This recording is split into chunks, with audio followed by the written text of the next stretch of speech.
Greetings. This broadcast of Medgar Evers College Radio is paid for by Medgar Evers College.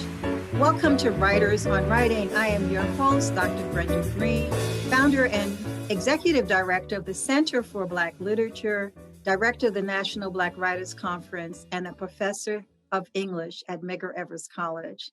Writers on Writing comes to you every week and gives you, our listening audience, an opportunity to hear writers from the African diaspora talk about their work, their craft, and their lives.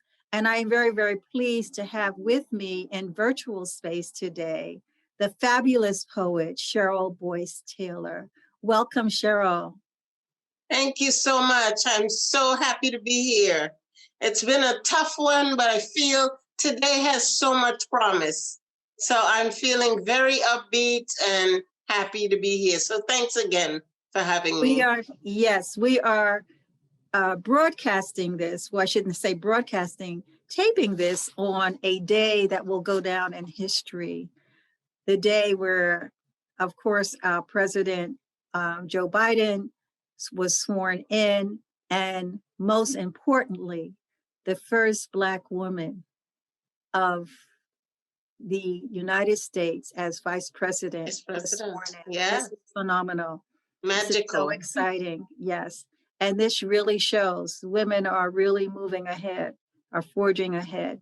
I'd like to share with our audience some information about you. CHERYL Boyce-TAYLor is a poet and teaching artist.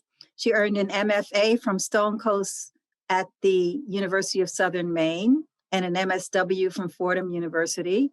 Her collection of poetry include Raw Air, Night When Moon Follows, Convincing the Body, and Arrival.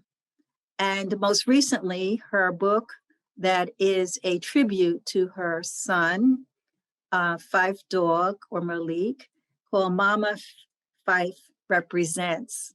Yes. And yes, so congratulations on that. And my condolences also, but you've done a beautiful testimonial, which is really a combination of your work with him and the letters and your poetry. It's well done, and it brought back many memories. And so I think we're going to talk about that, but I also want to share that you also have led workshops for Cave Canem, Poets and Writers, and the Caribbean Literary and Cultural Center. And your poetry has been commissioned by the Joyce Theater and the National Endowment for the Arts. And you are a recipient of many awards. So as I said previously, we have a history together. I remember when you first read your poetry, when Night When Moon Follows came out. Yes. And you read it at Nkuru, and I was the manager of Nkuru during that time. And we both had sons who were into hip hop. Yes. yes, raising those sons who are into hip hop. You turned into such wonderful men. Oh boy. They did.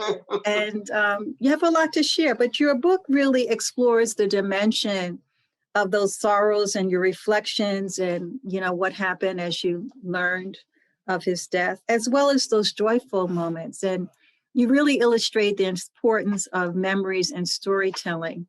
So before we really get into a deeper conversation, I'd like if you could share something from the book that was memorable to you. Absolutely. Mama Fife Represents, a book of love and loss, but rejuvenation. The first piece, I'm going to read two very short pieces. The first one is called Stone. The first night after you left, I saw God's face and wept bitterly. The second night, God offered his hand.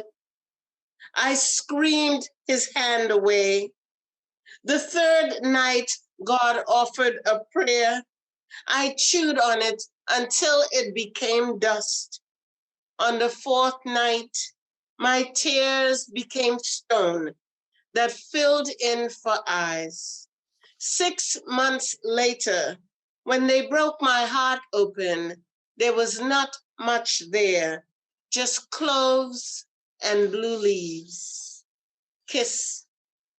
I want to kiss my child again and again.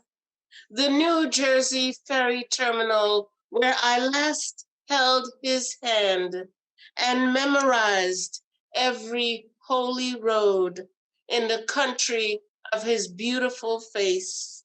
I want to kiss my child again and again. Very moving. The stages of grief and also the memories, what helps you to stay connected to him. So I know that this was a difficult process, but it also probably was a cathartic process. Can you tell us about the process that you used to be able to write this? And it came out actually 4 years after his passing. Yes, actually, do you know that March will be 5 years since his passing? Oh my goodness. Yeah, it doesn't even seem. 2021. Yeah, yeah. So when Malik first, well, he had been a type 1 diabetic for many years. He had been on dialysis. He had gotten a kidney from his wife, and the kidney lasted but so long and then rejected. So he had been traveling and working and doing his performances, but also in the hospital and being sick at times. And so it had been a long struggle for his health. He fought it all the way, I have to say. But when he passed away, it still felt like a shock. You can never prepare yourself for that. And so I found myself in the deepest depression. He was my only child. And I had him when I was 19. So we kind of like grew up together. We were friends and companions and mother and son. Anyway, I felt myself losing my memory. Those weeks and months after his death, I couldn't remember things. I didn't know what day it was. I mean, I functioned, enough to clean my house or have something to eat or whatever, but I wasn't present and I realized it. And it scared me pretty much. And so I decided that I would have to start writing things down or I would lose it all. It was just part of the fear, part of grieving, really, because grieving takes a lot of different turns. And that's why I'm happy for this book, because at this time where we're struggling in this country with all the loss we've had, I just want people to know that everyone does it in their own way.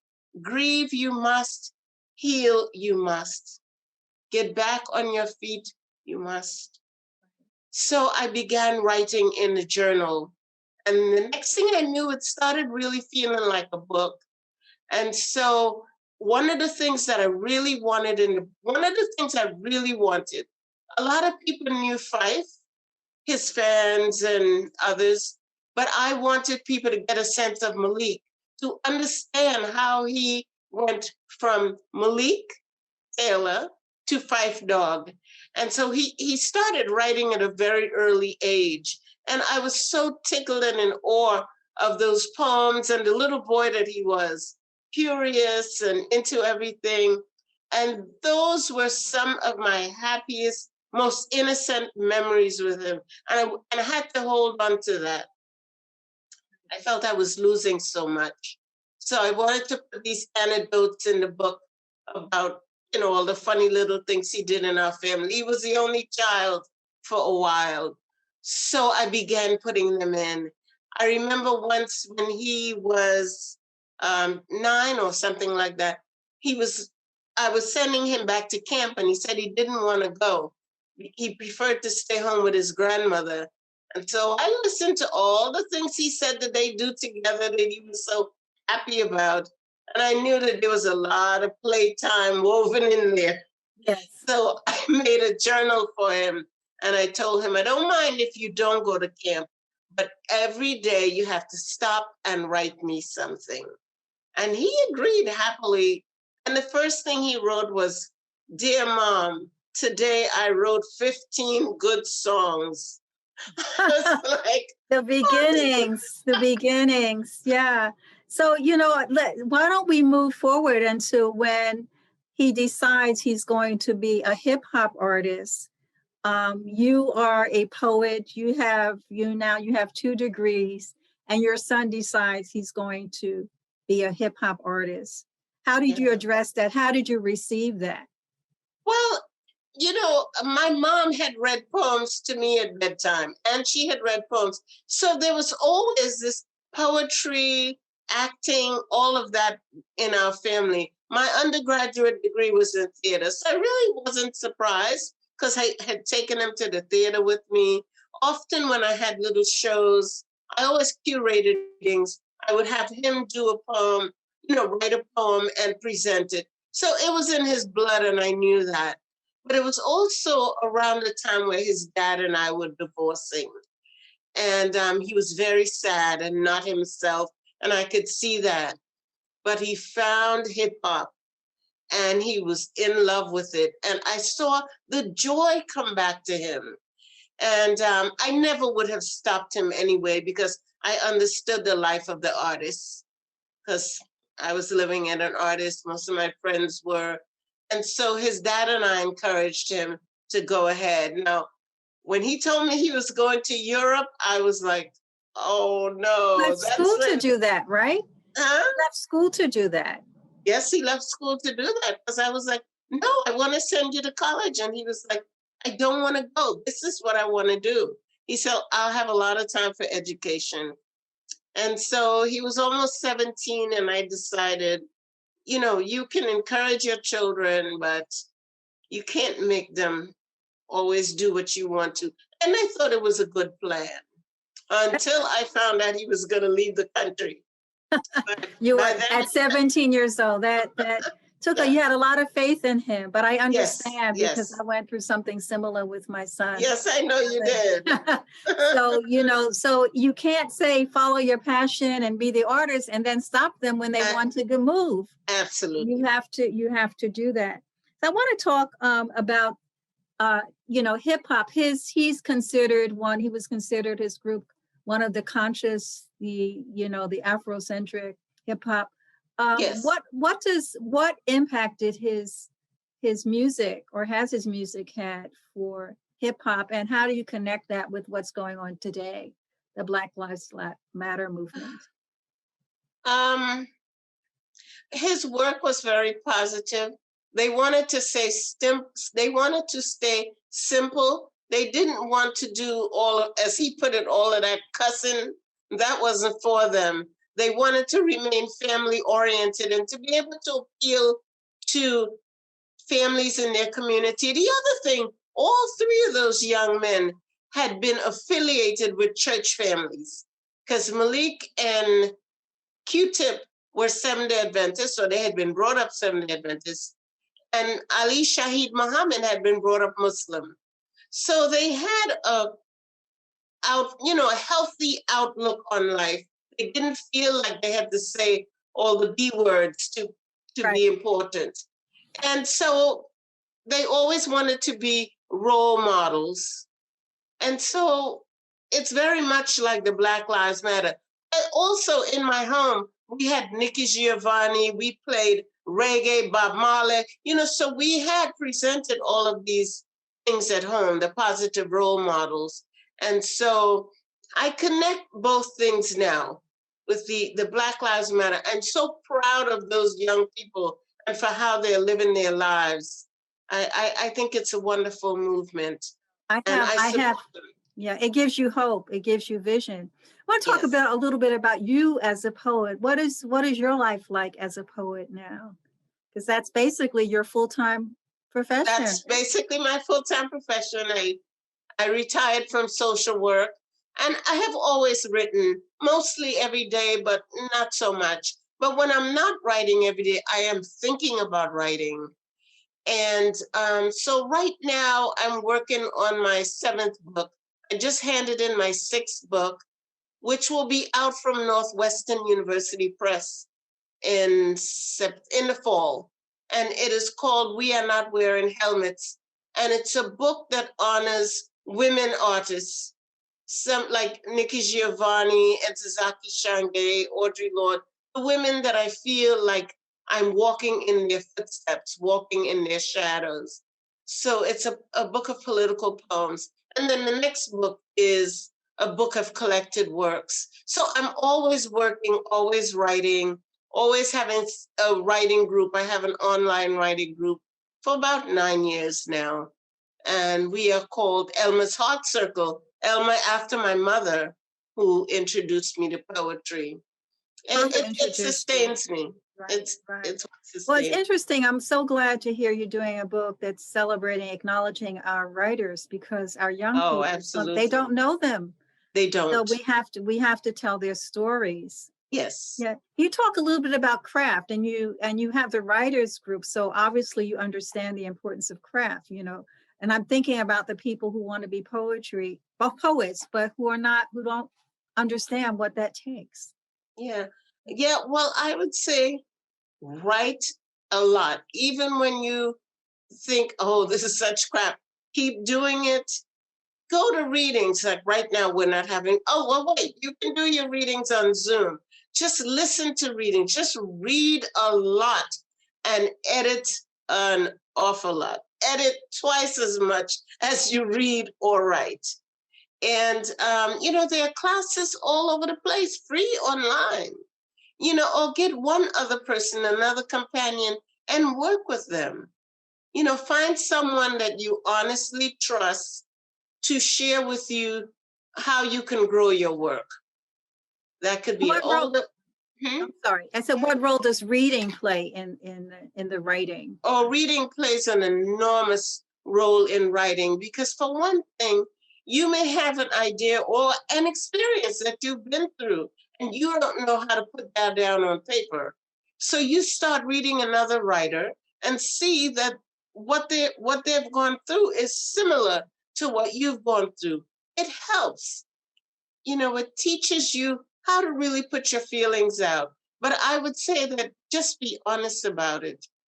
Just sit down and be honest. Also, you don't always have to write because you think it'll be published. I would say write your heart for you. The publishing will come later, but the practice of writing is something for you daily or however often you want to do it. But I would say stick with it. Writers are very often, I say, they're in conversations with other writers. And who are the writers you're reading? Who are you? Who's on your list? Who's on your bedstand? Right now, Rachel Eliza Griffith. She's written a wonderful book about the passing of her mom also. Kimiko Hahn, she's on my nightstand. And Erica Foreman, a new writer to me. I just discovered her book recently. And so, sometimes I'll read something over and over again. And that's also a way that I see how people put work out. There's so many different styles. Make your own style or work with somebody else's style till you get your own. So that means actually looking at your style. So you're talking about people who are in your bedstand now, and who have been the people who've influenced you as a writer? Oh, the first person was Nikki Giovanni. That was a period on when its way. Truth is on its way, right? Yes. Nikki Giovanni, I would say Audre Lorde, June Jordan, mostly political writers. Of course, that time when I was discovering writing, it was the Black Arts Movement, the Black Power Movement, the women's movement, the Black feminist movement. So those would be the people that I would say moved me the most. Sonia Sanchez, yes, some of the male writers too, but I, really, the female writers wrote my heart and my experience. But there's Derek Walcott and quite a few other male writers, Kwame Dawes. Those are some of the writers that I gravitate to. Lots of Caribbean writers as well, being that I'm a Caribbean woman. So would you like to share another poem with us? Oh, yes, I would. Okay. I wrote this poem when the pandemic first began, and it's called Trade.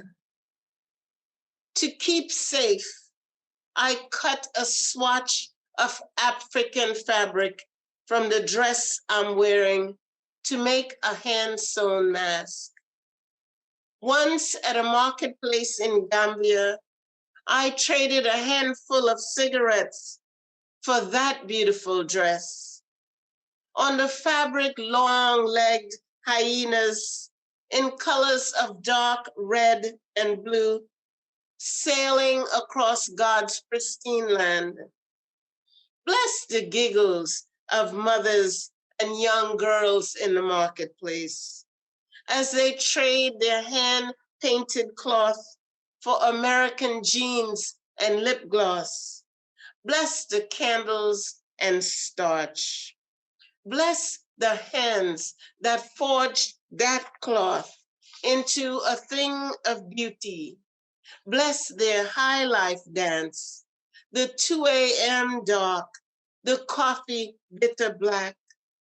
Bless the lovers lost in sleep, the regal moon climbing into the bosom of our bedroom window. You have so many memories, so many references there that go back. And that's what I recommend to young writers too. Put everything in there, your travels, the people you met, your family most of all, because one of the biggest reasons I write is to keep my family stories and memories alive.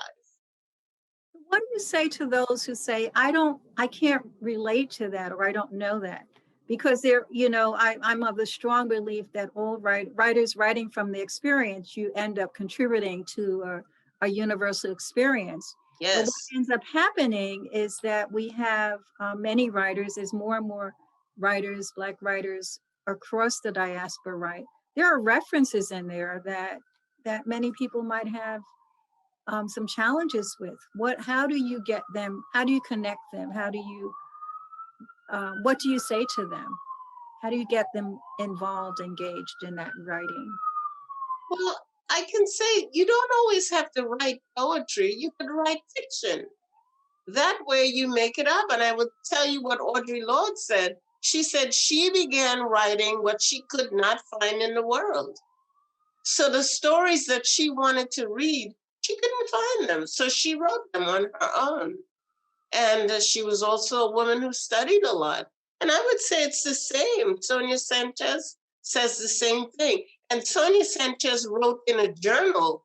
In fact, I remember her saying that her book, Homegirls and Hand Grenades, was a journal. She had written in this journal for, I don't know how long, a year, whatever. When she decided to publish a book, she went back looking through that journal, and it was a complete book. So I don't think that you should focus so much on what you will sell or who will buy or what award you would win. I think that you should just go ahead and express yourself. And this is the opportunity to ask your family to tell you stories. They have many of them.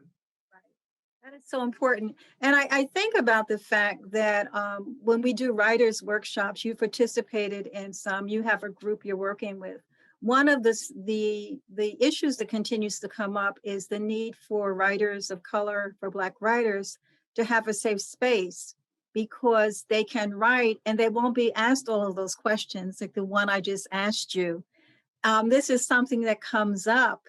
And so sometimes people have these expectations you're going to write in a certain way, or if you're the only one in the group, you end up spending a lot of time explaining what those references are. So basically what I'm asking you, how do you address that as a Black woman writer from the Caribbean?